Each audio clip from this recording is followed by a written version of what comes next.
আসসালামু আলাইকুম ভিউয়ার্স, আজকে চলে আসছি আমাদের একটি অনগোয়িং প্রজেক্টে। এই কাজটি চলতেছে আমাদের গ্রিন রোড প্রবাসী হাসান ভাইয়ের ফ্ল্যাটে। এটি একটি ডিনার অর্গান।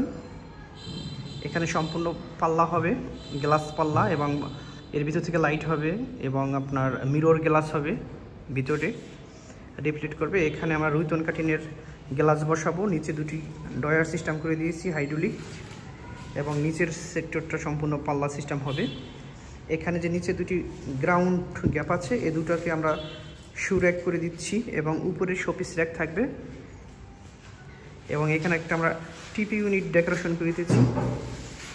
ইতিমধ্যে এটার কাজ প্রায় কমপ্লিট, জাস্ট গ্রুপ দিব, দেন বার্নিশের কাজ শুরু করবো। সম্পূর্ণ বার্মাটিক টেক্সচারে কাজটি করা হচ্ছে এবং উপরে আমরা দেখুন জিপসাম ডেকোরেশন করে দিয়েছি।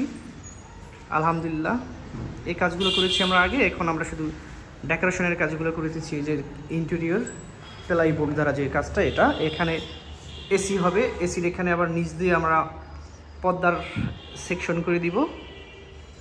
দেন এখানে আমরা কিচেন ক্যাবিনেট করে দিচ্ছি। আলহামদুলিল্লাহ, এটাও সম্পূর্ণ বার্মাটিক টেক্সচারের ভিতর। এখানে আমরা ওয়াটারপ্রুফ পিভিসি বোর্ড ব্যবহার করে দিয়েছি এবং নিচে আমরা বার্মাটিক বোর্ড ব্যবহার করে দিয়েছি, যেটা বার্নিশ করলে সম্পূর্ণ সেম টেক্সচার চলে আসবে ইনশাল্লাহ। সো আপনারা যারা কাজ করতে চাচ্ছেন জিপসাম এবং ইন্টেরিয়র, আমাদের সাথে যোগাযোগ করুন স্ক্রিনে দেওয়া নাম্বারে। Thanks for watching.